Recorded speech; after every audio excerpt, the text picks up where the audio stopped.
విద్యార్థులు ముందుండి కొట్లాడి తెచ్చుకున్న తెలంగాణలో వారిపైన ఈ ప్రభుత్వం నియంత్రిత ధోరణితో వ్యవహరించడం సహించరాని నేరమని మల్కాజ్గిరి ఎంపీ ఈటెల రాజేందర్ అన్నారు. ఉద్యోగాలు ఇవ్వకుండా గత ప్రభుత్వం విద్యార్థులకు అన్యాయం చేసిందని, ఇక ఇచ్చిన ఉద్యోగ నోటిఫికేషన్ పరీక్షకు ప్రిపరేషన్ సమయం ఇవ్వకుండా ప్రస్తుత రాష్ట్ర ప్రభుత్వం అన్యాయం చేస్తోందని ఆరోపించారు. కార్యకర్తలు ఉన్నటువంటి ప్రాంతం డెఫినెట్గా ఆశించినటువంటి ఫలితాలు వచ్చేటువంటి ప్రాంతం. దానికి కొంత మన యొక్క సమయాన్ని, ఇన్ని రోజులు పెట్టినటువంటి సమయాన్ని ఒక విశాల హృదయంతో, విశాల దృక్పథంతో అందరినీ కలుపుకోయే మనస్తత్వం కనుక కలిగి ఉంటే డెఫినెట్గా మనం ఎలక్ట్రల్ పాలిటిక్స్లో గెలుస్తాం. ఆ దిశలో మనందరం కూడా పనిచేయాలని చెప్పి మీ అందరినీ కూడా మనస్ఫూర్తిగా కోరుకుంటూ సెలవు తీసుకుంటున్నాను. జై హింద్, జై భారత్. ఏ నిరుద్యోగ యువత అయితే ఆనాటి ప్రభుత్వం మీద కన్నెర చేసి కేసీఆర్ ఓడిపోతేనే మాకు నౌకర్లు వస్తాయని చెప్పి ఈనాటి ప్రభుత్వాన్ని గద్దెరెక్కించింది. వీళ్ళ మేనిఫెస్టోలో, వీళ్ళ మీటింగ్లలో ఇచ్చిన హామీలు చూస్తే అసలు ఆనాటి హామీలకు ఈనాటి చేతులకు పొంతం లేదు. వాళ్ళు నిరుద్యోగులు అడుగుతున్న రెండే. ఒకటి, కొన్ని పోస్టులు పెంచి మీరు నోటిఫికేషన్ ఇస్తా అని చెప్పిండ్రు, మీరు పెంచట్లేదు అనేది ఒకటో అభియోగం.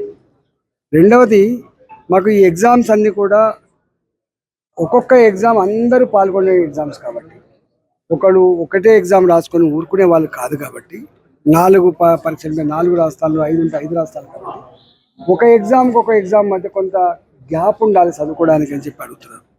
ఇవాళ ఆ విద్యార్థులు ఇళ్లల్లో దీక్ష చేస్తున్నారు, ఇవాళ బయట దీక్ష చేస్తున్నారు. ఎక్కడ పడితే అక్కడనే అరెస్ట్ చేస్తున్నారు, కొడుతున్నారు, తిడుతున్నారు.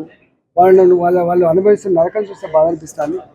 అంటే ఇవాళ మొత్తం తెలంగాణలో ఉన్నటువంటి విద్యార్థి లోకానికి, చదువుకున్న యువతకి ఈ 6 నెలల కాలంలోనే ఈ ప్రభుత్వం మీద ఒక అసహ్యం కలిగింది. అంటే రేవంత్ రెడ్డి ఎంత మాటలు చెప్పిండో దానికి విరుద్ధమైన పరిపాలన కొనసాగుతుండే కన్నెర చేసే పరిస్థితి వచ్చింది. ఇవాళ వాళ్ళు అడుగుతున్నారు మమ్మల్ని, అన్నా మీరు ప్రతిపక్ష పార్టీగా, భారతీయ జనతా పార్టీగా మాకు మద్దతు ఏం చెప్పండి. సంపూర్ణంగా వాళ్ళు కోరే డిమాండ్ల మీద భారతీయ జనతా పార్టీ పరంగా సంపూర్ణంగా మేము మద్దతు ఇస్తా ఉన్నాం. వాళ్ళు చేసే ఉద్యమాల్లో మేము పాల్గొంటామని చెప్తా ఉన్నాం. ఇప్పటికే మా బీజేవైఎం తెగించి ఇలా లాఠీ ఛార్జీలు చేసినా, కేసులు పెట్టినా, జైళ్ల పాలు చేసినప్పుడు కూడా కొట్లాడుతా ఉన్నాం. మేము వెంట ఉంటామని చెప్పి తెలియజేస్తా ఉన్నా. ప్రభుత్వం కూడా బేసిజాలకు పోకుండా తక్షణమే వాళ్ళ డిమాండ్ని ఆమోదించమని చెప్పి నేను డిమాండ్ చేస్తున్నాను. నిన్ననే నేను ఆ పూర్తిగా ఏరియా అంతా కూడా, నేను మా అధ్యక్షులు విక్రమ్ రెడ్డి గారు, మా పవన్ కాకూర్ గారు అంతా అక్కడ పోయినాము.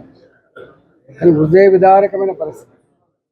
ఇప్పుడు ఇల్లు కట్టుకున్న వాళ్ళంతా కూడా నెలకు 500 రూపాయలు చొప్పున, సంవత్సరానికి 6,000 రూపాయలు చొప్పున ఇన్స్టాల్మెంట్ కట్టి వాళ్ళు కొనుక్కున్నారు. 100 గజాలు, 70 గజాలు, 80 గజాలు.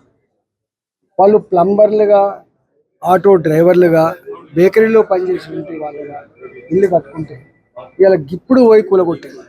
వాళ్ళకు మున్సిపల్ పర్మిషన్ ఉన్నది, వాళ్ళకు జిహెచ్ఎంసీ పర్మిషన్ ఉన్నది, వాళ్ళకు ఆనాడు రెవెన్యూ వాళ్ళకు కూడా అన్ని రకాల ఎలిజిబిలిటీ ఉన్నాక కూడా కేవలం అక్కడ రాజకీయాల కోసం మాది చూపించుకోవాలన్నటువంటి అహంకారంతో ఇవాళ స్పెసిఫిక్గా కొంతమంది ఇలా కూలగొట్టడం జరిగింది.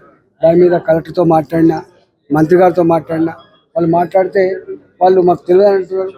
కానీ వాళ్ళు తెలియకుండా జరుగుతుందని చెప్పి అనుకోవడం చీల్చి చెండాడతాం. పేదల జోలికి పోతే వదిలిపెట్టే ప్రసక్తి లేదు.